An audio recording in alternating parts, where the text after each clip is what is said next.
Red Bull have been quite bullying when it comes to the front wing's flexibility from 2025 onwards, and the team had a very specific request made to the FIA, even though the governing body has somehow turned the situation in the favour of the Austrian team. It has been reported that a huge amount of the 2026 budget has been spent to fix this issue on the RB21, but the initial reluctance of the FIA was very questionable, to say the least. With this in mind, how will the new regulations affect the suspected MCL 39, and more importantly, will it be enough for Max to emerge as a championship contender in a season that is highly likely to start with low hopes and expectations? There is no doubt that the most controversial topic ahead of the 2025 season is the flexibility of the front wings, and the activity from Red Bull on this matter made it quite suspicious that they're losing a lot of advantage compared to McLaren. This is why many fans and experts found the attitude of the Austrian team to be a losing one, because they're not looking to fix their issues in the internal circle of the team, but rather lobby to the governing body as if they held the key to Max being competitive in 2025. Be that as it may, now the FIA stated that from round 9, or more precisely Barcelona, stricter tests will be applied to monitor the flexibility of the front wings to a greater extent.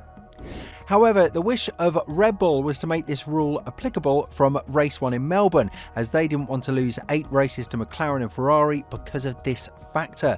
It's still unknown whether this flexibility factor will be so strong to put the cars in a similar operating window, because we are seeing huge drop-offs in the RB21's performance from the simulator and the pre-season testing. But the Austrian team didn't want to leave any stone unturned, and this is precisely why they are focusing on the greater picture, because when you have Verstappen, you can't feed him with crumbs and hope that he'll just stay in the team. He's aiming for the championship and nothing less, and if there is a fundamental mistake with the RB21, then the situation is not going to turn out great for the future of the team, as rumours regarding Verstappen's tenure with Red Bull have only heated up in 2025. A very close journalist to the sport, Jonathan Noble, reported that Red Bull had a very strong wish to see the implementation of these rules from Melbourne onwards, and when writing about it, he stated, "There has been politics over the winter that some teams, they knew late November this was coming into play. Some teams pushed back against it, primarily McLaren and Ferrari, because they were exploiting it quite well from last season. Other teams wanted it from race 1. Red Bull is one of them, and the team hadn't been playing around with it. They were eager to get it there from Melbourne, but the FIA gave a middle ground from race 7, having originally agreed from race 9, primarily to stop teams from having wasted development over the winter." Surprisingly enough, you would think that the Woking-based squad would have a greater say in this matter, as they would be quite opposing to the FIA, marking the move from Red Bull as unfair or labelling them as sore losers.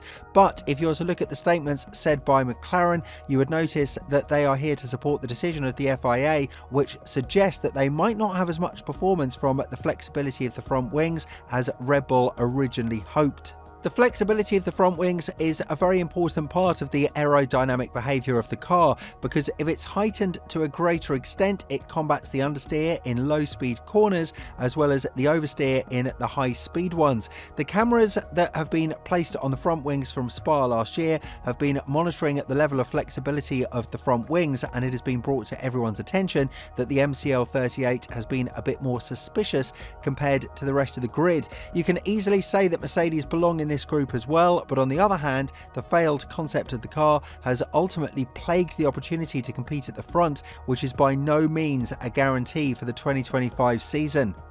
And whether or not Red Bull were in the right to make these claims, time will tell, because we are going racing in Melbourne this week, and while the result of the FIA's rulebook should be implemented from Barcelona onwards, there is one more area in which Red Bull raised their suspicions: the rear wing of the car. The MCL 39 as well as the SF 25 have been closely monitored by the Austrian team, and reports have emerged that they are very disappointed with how McLaren and Ferrari have tried to exploit the rules furthermore. more and still make use of the mini DRS phenomenon.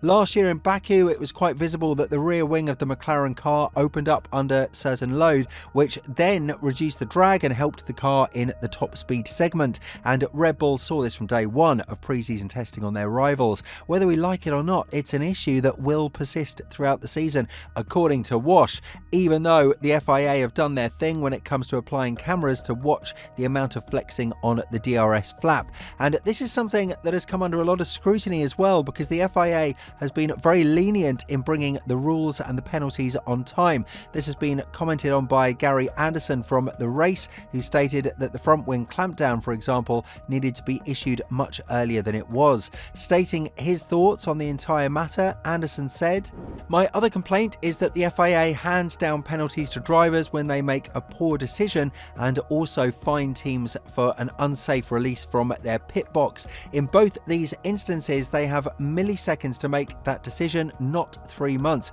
which is why the FIA have had to introduce new deflection tests.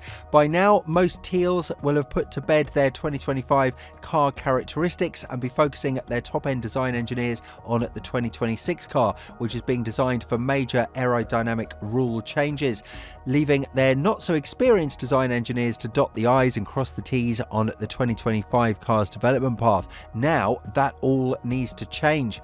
But yet again, the situation is quite visible. Red Bull is in trouble, and they have shared their worries about the RB21 a lot earlier than we could have thought. The team is struggling to find the performance needed, at least in the 3 days of pre-season testing, and while this is the period where you'd likely see the problems rather than further down the line when the season starts, it's still a bad omen when the car is not responding to the feedback you're implementing.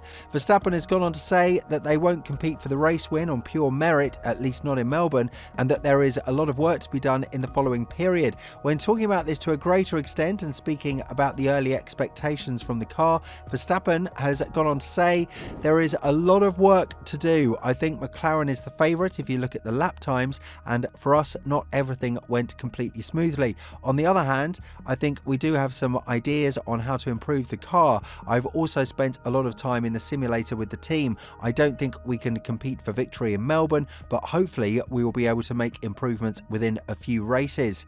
The car is never good enough, of course, but I think we expected a tiny bit more from it ourselves. After the test, you do have time to go through the data and come to certain conclusions, but as I said, I think we do need to improve some things."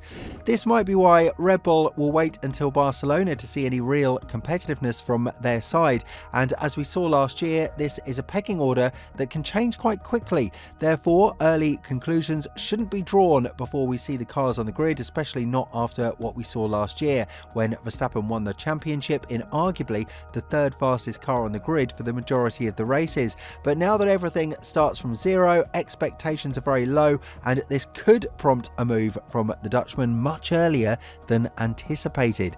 With all this in mind, what do you think about the Red Bull's initiative to bring the rule change regarding the flexibility of the front wings from Melbourne onwards? And more importantly, do you think that it's that big of an advantage for teams like McLaren and Mercedes? Let us know in the comments below, and if you're interested in the latest comments of Verstappen towards Drive to Survive, make sure to check out the video that's appearing on your screen right now.